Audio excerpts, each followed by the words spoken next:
എല്ലാവരെയും സ്വാഗതം ചെയ്യുന്നു. നമ്മൾ പഠിച്ചുകൊണ്ടിരിക്കുന്നത് 2616 ഈശോയുടെ പ്രാർത്ഥന. 2616 യേശു പ്രാർത്ഥന കേൾക്കുന്നു. യേശു പ്രാർത്ഥന കേൾക്കുന്നു. നമ്മൾ അല്പം വിശദമായിട്ടാണ് അത് പഠിച്ചുകൊണ്ടിരിക്കുന്നത്. യേശുവിനോടുള്ള പ്രാർത്ഥനയ്ക്ക് 2616 പേജ് നമ്പർ 632. യേശുവിനോടുള്ള പ്രാർത്ഥനയ്ക്ക് പരസ്യ ശുശ്രൂഷയുടെ കാലത്ത് തന്നെ അവിടുന്ന് തൻ്റെ മരണത്തിൻ്റെയും ഉത്ഥാനത്തിൻ്റെയും ശക്തിയെ മുൻകൂട്ടി സൂചിപ്പിക്കുന്ന അടയാളങ്ങളിലൂടെ മറുപടി നൽകി.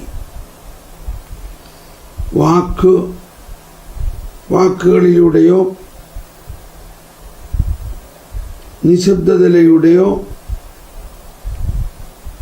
പ്രകടിപ്പിക്കുന്ന പ്രാർത്ഥന യേശു ശ്രവിക്കുന്നു. ഇവിടെയാണ് കുഷ്ഠരോഗി, ജൈറസ്, കാനാൻകാരി സ്ത്രീ, നല്ല കള്ളൻ, നിശബ്ദതയിലൂടെയോ തളർവാദക്കാരനെ ചുമന്നവർ, യേശുവിൻ്റെ വസ്ത്രാഞ്ചലത്തിൽ സ്പർശിച്ച രക്തസ്രാവക്കാരി,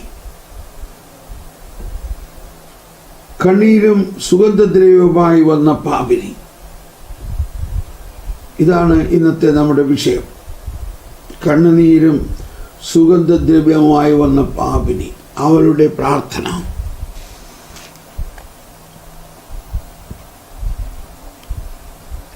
നിശബ്ദമായിട്ട് എന്നാൽ വിശ്വാസത്തിലൂടെ പ്രകടിപ്പിക്കുന്ന പ്രാർത്ഥന യേശു ശ്രവിക്കുന്നു. ദാവീദിന്റെ പുത്ര, ഞങ്ങളുടെ മേൽ കനിയണമേ, അല്ലെങ്കിൽ യേശുവേ ദാവീദിന്റെ പുത്ര, എൻ്റെ മേൽ കനിയണമേ എന്നുള്ള അന്ധരുടെ തീഷ്ണമായ നിലവിളി ഈശോ ജപം എന്ന പേരിൽ അറിയപ്പെടുന്ന പരമ്പരാഗത പ്രാർത്ഥനയിൽ ആവർത്തിക്കപ്പെടുന്നു. കർത്താവായ യേശുവേ ദൈവപുത്ര, പാപിയായ എൻ്റെ മേൽ കനിയണമേ. രോഗങ്ങൾ സുഖപ്പെടുത്തുകയോ പാപങ്ങൾ മോചിപ്പിക്കുകയോ ചെയ്തുകൊണ്ട് യേശു വിശ്വാസപ്രേരിതമായ പ്രാർത്ഥന കേൾക്കുന്നു. വിശ്വാസപ്രേരിതമായ പ്രാർത്ഥന കേൾക്കുന്നു. നിന്റെ വിശ്വാസം നിന്നെ രക്ഷിച്ചിരിക്കുന്നു. സമാധാനത്തിൽ പോവുക. സ്നേഹമുള്ളവരെയും, അപ്പോൾ ഇതിൻ്റെ എല്ലാം അന്തരാർത്ഥത്തിൽ നമ്മൾ കാണുന്നത് വിശ്വാസത്തിൻ്റെ യഥാർത്ഥ രഹസ്യമാണ്. ഇവിടെയെല്ലാം തൽക്ഷണം കർത്താവ് പ്രാർത്ഥന കേൾക്കുന്നതാണ് മനസ്സിലാക്കുന്നത്. ആ തൽക്ഷണം കർത്താവ് പ്രാർത്ഥന കേൾക്കുന്നത് എന്തുകൊണ്ടാണ്? അതുപോലെ വിശ്വാസമാണ്. നമ്മളെ വിശ്വാസത്തിൻ്റെ പ്രബോധനങ്ങൾ പഠിച്ചുകൊണ്ടിരിക്കുന്ന നമ്മൾ സഭയുടെ, പരിശുദ്ധ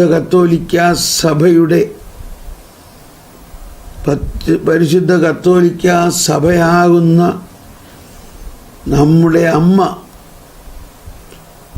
നമ്മൾ ജനിച്ചിരിക്കുന്നത് ഈ വിശ്വാസത്തിലാണ്.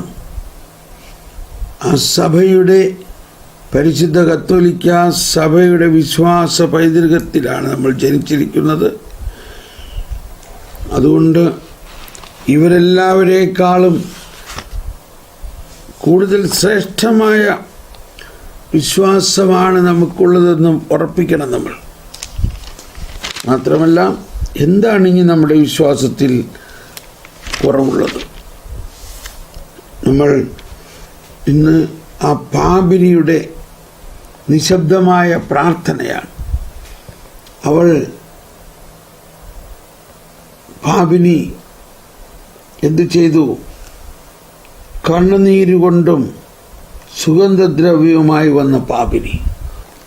ലൂക്കായുടെ സുവിശേഷം 7-ാം അധ്യായം 36. യേശു അവൻ്റെ വീട്ടിൽ പ്രവേശിച്ച് ഭക്ഷണത്തിനിരുന്നു. അപ്പോൾ ആ പട്ടണത്തിലെ പാപിനിയായ ഒരുവൾ ഫരിസേയന്റെ വീട്ടിൽ അവൻ ഭക്ഷണത്തിന് ഇരിക്കുന്നു എന്നറിഞ്ഞ് ഒരു വെൺകൽഭരണി നിറയെ സുഗന്ധ തൈലവുമായി അവിടെ വന്നു. അവൾ അവൻ്റെ പിന്നിൽ പാദത്തിനരികെ കരഞ്ഞുകൊണ്ട് നിന്നു. കണ്ണീരുകൊണ്ട് അവൾ അവൻ്റെ പാദങ്ങൾ കഴുകുകയും തലമുടി കൊണ്ട് തുടയ്ക്കുകയും ചുംബിക്കുകയും സുഗന്ധതൈലം പൂശുകയും ചെയ്തു. ഇതാണ് സംഭവം. അവൾ അവൻ്റെ പിന്നിൽ പാദത്തിനരികെ കരഞ്ഞുകൊണ്ട് നിന്നു. കണ്ണീരുകൊണ്ട് അവൾ അവൻ്റെ പാദങ്ങൾ കഴുകുകയും തലമുടി കൊണ്ട് തുടയ്ക്കുകയും ചുംബിക്കുകയും സുഗന്ധതൈലം പൂശുകയും ചെയ്തു. അവനെ ക്ഷണിച്ച ആ ഫരിസേയൻ ഇത് കണ്ട് സ്വഗതമായി പറഞ്ഞു. സ്വഗതമായി, അതായത് തൻ്റെ ഹൃദയത്തിൽ പറഞ്ഞു, ഇവൻ പ്രവാചകനാണെങ്കിൽ തന്നെ സ്പർശിക്കുന്ന സ്ത്രീ ആരാണെന്ന് ഏത് തരക്കാരിയെന്നും അറിയുമായിരുന്നു. ഇവളൊരു പാപിനിയാണല്ലോ. യേശു അവനോട് പറഞ്ഞു, ശിമയോനേ, എനിക്ക് നിന്നോടൊരു കാര്യം പറയാനുണ്ട്. ഗുരു അരുളി ചെയ്താലും എന്ന് അവൻ പറഞ്ഞു. ഒരു ഉത്തമർണന് 2 കടക്കാരുണ്ടായിരുന്നു. ഒരുവൻ 500 മറ്റവൻ 50 ദനാറ കടപ്പെട്ടിരുന്നു. മറ്റവൻ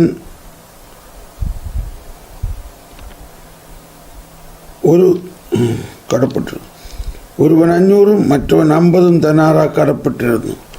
വീട്ടാൻ കഴിയില്ലാത്തത്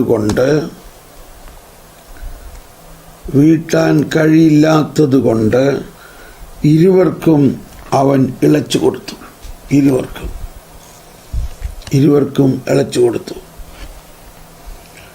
ആ 2 പേരിൽ ആരാണ് ഇവനെ കൂടുതൽ സ്നേഹിക്കുക? ശിമയോൻ മറുപടി പറഞ്ഞു, ആർക്ക് അവൻ കൂടുതൽ ഇളവ് ചെയ്തുവോ അവൻ എന്ന് ഞാൻ വിചാരിക്കുന്നു. അവൻ പറഞ്ഞു, നീ ശരിയായി തന്നെ വിധിച്ചു. അനന്തരം യേശു ആ സ്ത്രീയുടെ നേരെ തിരിഞ്ഞ് ശിമയോനോട് പറഞ്ഞു,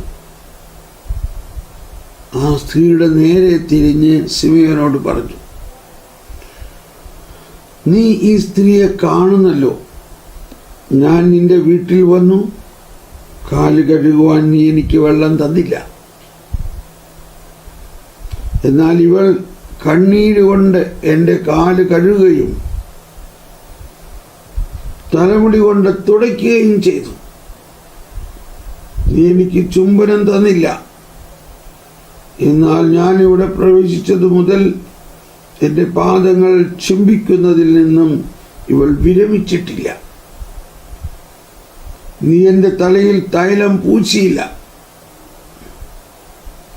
ഇവളോ എൻ്റെ പാദങ്ങളിൽ സുഗന്ധതൈലം പൂശിയിരിക്കുന്നു. അതിനാൽ ഞാൻ നിന്നോട് പറയുന്നു, ഇവളുടെ നിരവധിയായ പാപങ്ങൾ ക്ഷമിക്കപ്പെട്ടിരിക്കുന്നു.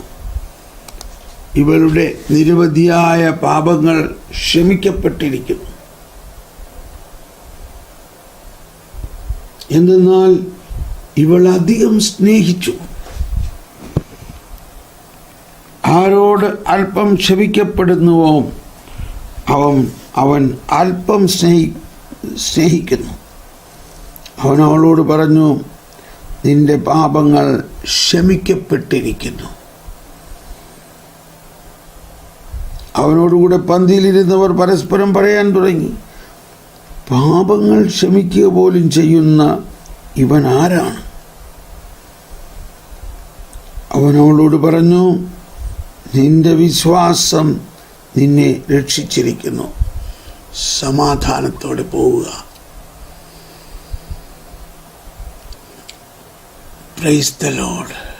ഇത്ര നീണ്ട ഒരു ഭാഗം ഇവിടെ നമ്മൾ മനസ്സിലാക്കണം. ഇത് ലൂക്കായുടെ സുവിശേഷത്തിൻ്റെ പ്രത്യേകതയാണ്. ലൂക്കായുടെ സുവിശേഷത്തിൻ്റെ പ്രത്യേകത എന്താ?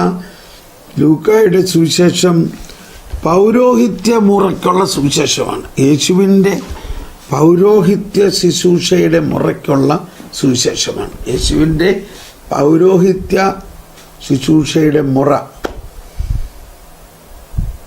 ആ പൗരോഹിത്യ ശുശ്രൂഷയുടെ വലിയ അടയാളങ്ങളാണ് ഇവിടെ നമ്മൾ കാണുന്നത്. അതോടൊപ്പം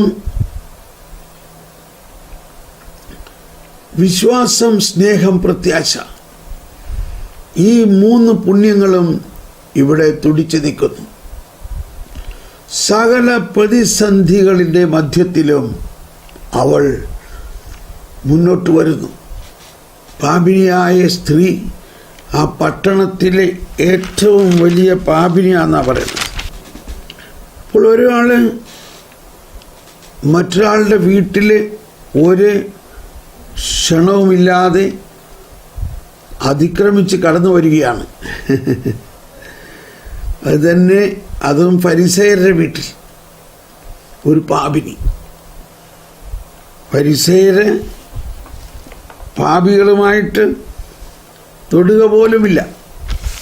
പാപികളെ തൊടാൻ പാടില്ല, പാപികളുടെ വീട്ടിൽ കയറില്ല.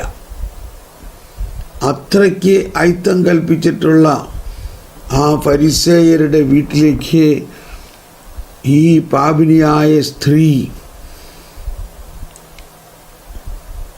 എല്ലാ സെക്യൂരിറ്റി നിയമങ്ങളെയും ഉടച്ചുകൊണ്ട് കടന്നു വരുന്നു. അവൾക്ക് യേശുവിനെ കാണണം, അവൾക്ക് യേശുവിനെ ആരാധിക്കണം, അവൾക്ക് യേശുവിനെ സ്നേഹിക്കണം.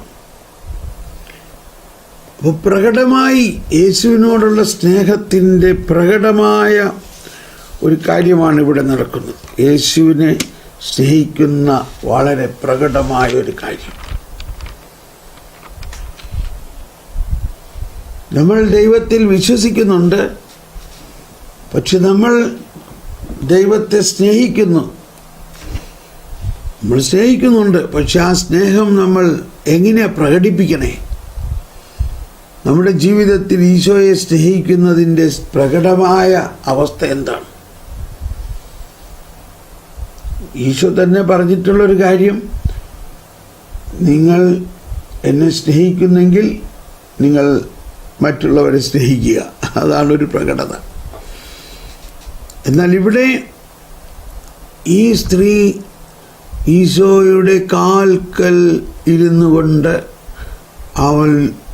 അവൾ കണ്ണുനീരൊഴുക്കി. അപ്പോൾ കണ്ണുനീര്, ഒരു പാപിനിയുടെ കണ്ണുനീരെന്ന് പറയുന്നത് തന്നെ പശ്ചാത്താപത്തിൻ്റെ കണ്ണുനീരാണ്. അവൾക്ക് ആ പാപത്തിൽ നിന്ന് വിമോചനം ലഭിക്കണം. അവൾക്ക് സ്വയം അത് സാധ്യമല്ല. എന്നാൽ അവൾ വിശ്വസിക്കുന്നു ഈ യേശു ദൈവമാണ്. ആ ദൈവം പാപികളെ സ്നേഹിക്കുന്നു എന്നതാണ് അവളുടെ വിശ്വാസം. എന്നാൽ ഫരിസേയൻ്റെ സംസാരത്തിൽ നിന്ന്, അവൻ്റെ ചിന്തയിൽ നമ്മൾ മനസ്സിലാക്കുന്നു, അവളൊരു പാപിയാണെന്ന് നിനക്കറിയില്ലേ, പിന്നെ എന്തുകൊണ്ടാണ് അവളെ തൊടാൻ അനുവദിക്കുന്നത്? അപ്പോൾ അവർ പാപികളുമായിട്ട് അകന്നു നിൽക്കണം. പരസ്നേഹത്തിൻ്റെ അവസ്ഥയാണ്. അതാണ് ഫരിസേയ മനോഭാവം. ഈ 2 മനോഭാവത്തെയും ഈശോ ഇവിടെ നമുക്ക് പൊളിച്ചു കാണിച്ചു തരികയാണ്. അയാൾ ഈശോയോടുള്ള സ്നേഹത്തെ പ്രതിയാണ് ഈശോയെ വീട്ടിൽ വിളിച്ച് ഭക്ഷണത്തിന് വിളിച്ചിരിക്കുന്നത്. എന്നിരുന്നാലും ഈശോ പറയാണ്, ഞാൻ നിൻ്റെ വീട്ടിൽ വന്നു, നീ എൻ്റെ കാല് കഴുകിയില്ല, നീ എന്നെ ചുംബിച്ചില്ല. എന്നാൽ ഇവളെ കണ്ണുനീര് കൊണ്ട് കാല് കഴുകും, ഇവളെൻ്റെ കാല് ചുംബിക്കുന്നു, ഇവളെ എൻ്റെ കാല് സുഗന്ധദ്രവ്യം പൂശി എന്നെ മഹത്വപ്പെടുത്തുന്നു. അവളുടെ സ്നേഹവും അവളുടെ വിശ്വാസവുമാണ് അവിടെ പ്രകടമാകുന്നത്. അവളൊരക്ഷരം മിണ്ടുന്നില്ല, ഒരക്ഷരം മിണ്ടുന്നില്ല. ഒരു പെർഫെക്റ്റ് കോൺടെംപ്ലേറ്റീവാണ്, പെർഫെക്റ്റ് കോൺടെംപ്ലേറ്റീവ്. അവളുടെ ഹൃദയം യേശു മനസ്സിലാക്കുന്നു. അവളുടെ ഹൃദയം സ്നേഹം കൊണ്ട് നിറഞ്ഞിരിക്കുന്ന അവസ്ഥ, അതോടൊപ്പം പശ്ചാത്താപം കൊണ്ട് നിറഞ്ഞിരിക്കുന്ന അവസ്ഥ. പശ്ചാത്താപമാണ് ഈശോയ്ക്ക് ഏറ്റവും ആവശ്യമായിട്ടുള്ള ബലി എന്ന് നമ്മൾ പലപ്പോഴും കേട്ടിട്ടുണ്ട്. നുറുകിയ ഹൃദയമാണ്. ഇപ്പം നമ്മളെല്ലാം പാപം ചെയ്താൻ സാധ്യതകളുണ്ട്. എന്നാൽ നമ്മൾ ചെയ്തു പോയ പാപത്തെ പ്രതി പശ്ചാത്തപിച്ച് ഈശോയുടെ കാൽക്കൽ സാഷ്ടാംഗം വീണ് പ്രാർത്ഥിക്കുമ്പോൾ ഈശോ ഇതുപോലെ തന്നെ നമ്മളോടും കരുണ കാണിക്കും. അവിടെ പറഞ്ഞിരിക്കുന്ന വലിയൊരു കാര്യം ഇതാണ്. ഒരാൾക്ക് രണ്ട് പേരുടെ ഒരു കടത്തെക്കുറിച്ച് പറയുന്നുണ്ട്. ഒരാൾ 500 ദിനാർ, മറ്റൊരാൾ 50. ഒരുവൻ 500 മറ്റൊരുവൻ 50 ദിനാറ കടപ്പെട്ടിരുന്നു. ഒരുവൻ 500 മറ്റൊരുത്തൻ 50 ദിനാറ കടപ്പെട്ടിരുന്നു. എന്നാൽ യജമാനൻ 2 പേർക്കും അത് ഇളയിച്ചു കൊടുത്തു. ആർക്കാണ് കൂടുതൽ സ്നേഹം? അപ്പോൾ ആരുടെ കൂടുതൽ പാപങ്ങൾ ഉണ്ടായിരുന്നുവോ,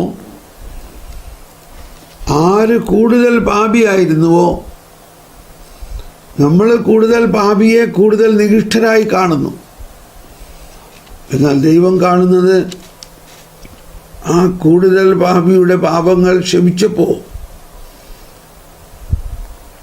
ആ കൂടുതൽ പാപിക്ക് ദൈവത്തോടുള്ള സ്നേഹത്തെയാണ്. നമ്മൾ സുവിശേഷത്തിൽ നമ്മൾ കാണാം, ഈശോ ഉയർത്തെഴുന്നേറ്റിട്ട് ആദ്യം ദർശിച്ചത് മഗ്ദലന മറിയത്തെയാണ്. ഇപ്പം ഈ സ്ത്രീ മഗ്ദലന മറിയമാണോ ഇല്ലേ എന്ന് നമുക്ക് കൃത്യമായിട്ട് ഇവിടെ എഴുതിയിട്ടില്ല. അതെപ്പോഴും ഒരു തർക്ക വിഷയമായിട്ട് നിൽക്കുന്ന ഒരു കാര്യമാണ്. അപ്പോൾ നമുക്കുണ്ടാകേണ്ട ഒരു മനോഭാവം, നമ്മൾ ഒരാളെ കാണുമ്പോൾ അയാൾ പഴയകാലത്ത് ചെയ്ത പാപങ്ങൾ ഓർത്തുകൊണ്ട് അയാളെ നികൃഷ്ടമായി ചിന്തിക്കുന്നത് വളരെ വലിയ തെറ്റാണ്. ഈശോ അയാളുടെ പഴയ പാപങ്ങളെ ക്ഷമിച്ച് കഴിഞ്ഞിരിക്കുന്നു. ഈശോ ഭൂലോക പാപം മുഴുവനും ഏറ്റെടുത്ത് കഴിഞ്ഞിരിക്കുന്നു. ഇവിടെയാണ് നമ്മുടെ വിശ്വാസവും സ്നേഹവും തമ്മിലുള്ളൊരു ബന്ധം. ഈശോയെ സ്നേഹിക്കണമെങ്കിൽ ഈശോ നമുക്ക് വേണ്ടി എന്ത് ചെയ്തു? ഈശോ നമ്മുടെയും നമ്മളെക്കാൾ ഏറ്റവും വലിയ പാപം ചെയ്തവരെയും ആ പാപം ഈശോ ഏറ്റെടുത്തു. ഈശോ ആ പാപത്തെ, ആ പാപിനിയെ സ്നേഹത്തോടെ കാണുന്നു, സ്നേഹത്തോടെ കാണുന്നു. നമുക്ക് പാപികളെയും അങ്ങനെ സ്നേഹത്തോടെ കാണാൻ പറ്റുന്നുണ്ടോ? അപ്പോൾ വിശ്വാസം എന്ന് പറയുന്നതിൻ്റെ അർത്ഥം ഇതാണ്. ദൈവത്തിൽ വിശ്വസിക്കുക എന്ന് പറഞ്ഞാൽ ദൈവം നമ്മളിൽ വസിക്കുന്നു എന്നതിൽ വിശ്വസിക്കുക മാത്രമല്ല, ദൈവത്തിൻ്റെ ഏറ്റവും വലിയ പ്രവൃത്തി എന്താണ്? ദൈവത്തിൻ്റെ ഏറ്റവും വലിയ പ്രവൃത്തി ദൈവം ലോകത്തെ ഇത്രമാത്രം സ്നേഹിച്ചു, തൻ്റെ ഏകജാതനെ നൽകാൻ തക്കവിധം സ്നേഹിച്ചു, അവനിൽ വിശ്വസിക്കുന്നവരാരും തന്നെ നശിച്ചു പോകാതെ രക്ഷ പ്രാപിക്കുന്നതിനായി. അവൻ ഏറ്റവും വലിയ പാപിയെയും സ്വർഗത്തിലേക്ക് കൊണ്ടുപോകും. ആ പാപികളെ ഈശോ എങ്ങനെ കാണുന്നു എന്ന കണ്ണിലൂടെ നമ്മൾ കാണാനൊന്ന് ശ്രമിച്ചേ. നമുക്ക് പറ്റുന്നുണ്ടോ? ഈശോ ഫരിസേയനോട് പറഞ്ഞു, കണ്ടോ, ഇവൾക്ക് കൂടുതൽ ക്ഷമ കിട്ടിയിരിക്കുന്നു, അതുകൊണ്ട് ഇവൾക്ക് കൂടുതൽ സ്നേഹമാണ്. അതിനാൽ ഞാൻ നിന്നോട് പറയുന്നു, 7:47, ഇവളുടെ നിരവധിയായ പാപങ്ങൾ ക്ഷമിക്കപ്പെട്ടിരിക്കുന്നു. സുവിശേഷം എന്ന് പറയുന്നത് തന്നെ ഇവിടെയും കാറ്റക്കിസത്തിൽ പറയുന്നുണ്ട്, 1846 തോന്നുന്നു, ദൈവത്തിന് പാപികളോടുള്ള കാരുണ്യം യേശുക്രിസ്തുവിൽ വെളിപ്പെടുത്തപ്പെട്ടതാണ് സുവിശേഷം.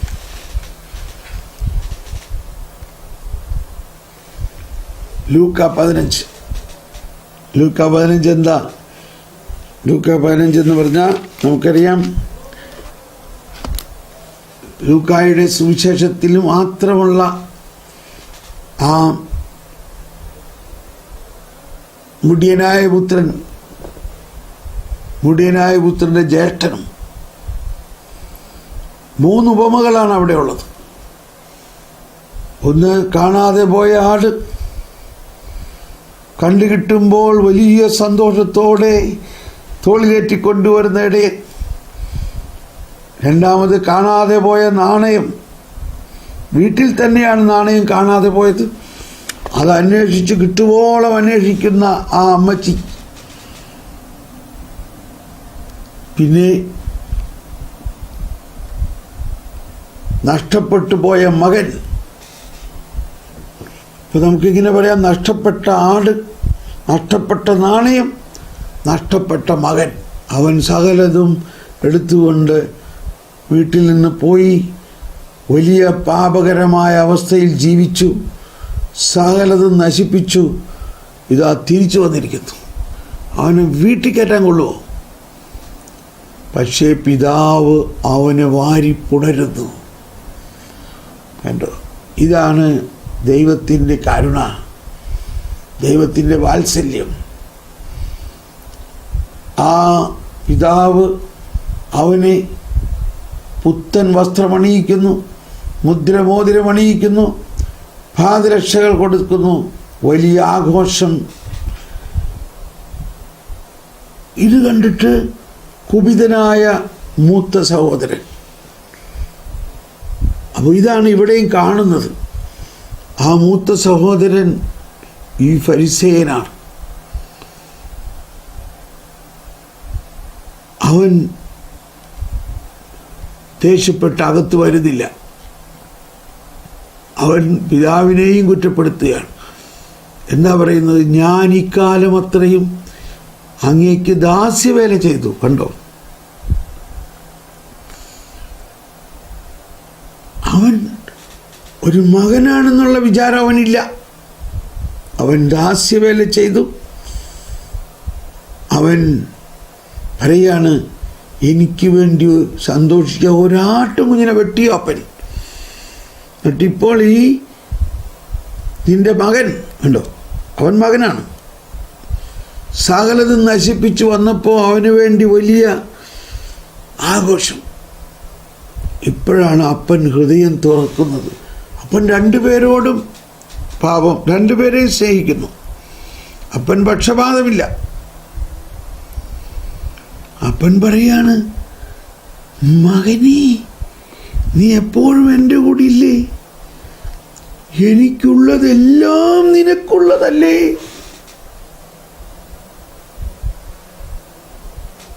ഓ, അപ്പോഴാണ് അവനൊരു തിരിച്ചറിവ്. അതാണ് ആ നഷ്ടപ്പെട്ട നാണയം. വീട്ടിൽ തന്നെയാണ് നഷ്ടപ്പെട്ടത്. അവൻ ഇക്കാലം അത്രയും അപ്പൻ്റെ കൂടെ വീട്ടിൽ തന്നെ ആയിട്ടും അപ്പനെ ഒരപ്പനായിട്ടല്ല സ്നേഹിച്ചത്, മറിച്ച് ഒരു മുതലാളി, ഒരു യജമാനൻ, അവനൊരടിമ. ഇതാണ് ഫരിസേയരുടെ അവസ്ഥ. ദൈവത്തെ വാത്സല്യനിധിയായ ഒരു പിതാവായിട്ട് അവർക്ക് കാണാൻ പറ്റിയിട്ടില്ല. കൽപ്പനകൾ പാലിക്കുമ്പോൾ അതാണ് സംഭവിക്കുന്നത്. ആർക്കാണ് നമ്മൾ കൽപ്പന കൊടുക്കുന്നത്? നമ്മൾ കൽപ്പിക്കുന്നത് നമ്മുടെ വീട്ടിലെ വേലക്കാരോടാണ്. രാവിലെ പറയുന്നേ നീ നിന്നെ മാതിരി ചെയ്തേക്കണം, അവിടെ 10 തെങ്ങിൻ്റെ കട വെട്ടണം, നീ അത് കഴിഞ്ഞാലേ നിനക്ക് ഇന്ന് ഉച്ചഭക്ഷണമുള്ളൂ. മനസ്സിലായിട്ടുണ്ടോ? എന്നാൽ അതേ സമയത്ത് മക്കളോട് അങ്ങനെ പറയില്ല. മക്കളോട് എന്തു പറയും? മോനെ, ഇപ്പോൾ പപ്പ അവിടെ വാഴയ്ക്ക് തെങ്ങിന് വളമിടാൻ പോവുകയാണ്, നീ എൻ്റെ കൂടെ വരുന്നുണ്ടോ? ഞാനും വരാപ്പ. അപ്പൻ തന്നെ കട വെട്ടുന്നു, മണ്ണ് മാന്തുന്നു.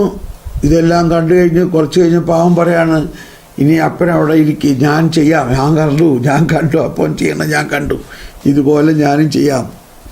അതാണ് മക്കൾ അപ്പൻ ചെയ്യണത് കണ്ട് അതുപോലെ ചെയ്യുന്നു. ഈശോ പറഞ്ഞു, പിതാവ് ചെയ്യുന്നത് കണ്ട് പുത്രൻ അതുപോലെ ചെയ്യുന്നു.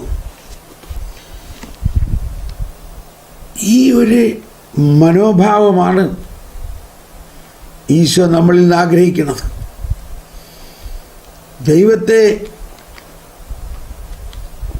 ദൈവം യേശുവിലൂടെ ചെയ്ത പ്രവൃത്തികൾ നമ്മൾ കണ്ടിട്ട് അതുപോലെ നമ്മൾ ചെയ്യണം. അതാണ് വിശ്വാസവും സ്നേഹവും തമ്മിലുള്ള ബന്ധം. ഇവിടെയും പറയുകയാണ്, ദൈവത്തിന് പാപികളോടുള്ള കാരുണ്യം, അതാണ് നമ്മുടെ വിശ്വാസത്തിൻ്റെ അടിസ്ഥാനം. നമ്മൾ പ്രമാണങ്ങൾ വിശ്വസിക്കണം, ഈശോയുടെ സുവിശേഷവും വിശ്വസിക്കണം. എന്നാൽ ഇത് രണ്ടും സ്നേഹത്തിൻ്റെ കണ്ണുകളിലൂടെ കാണണം. അതാണ് ഞാൻ പ്രമാണങ്ങളെ റദ്ദാക്കാനല്ല വന്നിരിക്കുന്നത്, അതിനെ പൂർത്തിയാക്കാനാണ്. മുടിയനായ പുത്രനെ, ജ്യേഷ്ഠനെയും അനുജനെയും പിതാവ് ഒരുപോലെ സ്നേഹിച്ചു, ഒരുപോലെ രക്ഷിച്ചു, ഒരുപോലെ നേടി. ദൈവത്തിന് പാപികളോടുള്ള കാരുണ്യം യേശുക്രിസ്തുവിൽ വെളിപ്പെട്ടതാണ് സുവിശേഷം. 1846 മാലാഖ ജോസഫിനെ അറിയിച്ചു, നീ അവന് യേശു എന്ന് പേരിടണം, എന്തെന്നാൽ അവൻ തൻ്റെ ജനത്തെ അവരുടെ പാപങ്ങളിൽ നിന്ന് രക്ഷിക്കും. രക്ഷയുടെ കൂദാശയായ കുർബാനയെ സംബന്ധിച്ചും ഇത് ശരിയാണ്. പാപങ്ങളുടെ മോചനത്തിനായി അനേകർക്ക് വേണ്ടി ചിന്തപ്പെടുന്ന പുതിയ ഉടമ്പടിയുടേതായ എൻ്റെ രക്തമാണിത്. കണ്ടോ, യേശുവിൻ്റെ ജനനവും യേശുവിൻ്റെ ജീവിതവും യേശുവിൻ്റെ മരണവും പുനരുത്ഥാനവും അതിനുശേഷം നമുക്ക് കിട്ടിയിരിക്കുന്ന കൂദാശകളെല്ലാം ഈ പാപത്തിൻ്റെ പൂർണ്ണമായ ഉന്മൂലനത്തെക്കുറിച്ചാണ് പറയുന്നത്. അപ്പം നമുക്ക് ദൈവത്തിൽ വിശ്വാസമുണ്ട്, ദൈവം നമ്മളിൽ ഉണ്ട് എന്നുള്ളത്.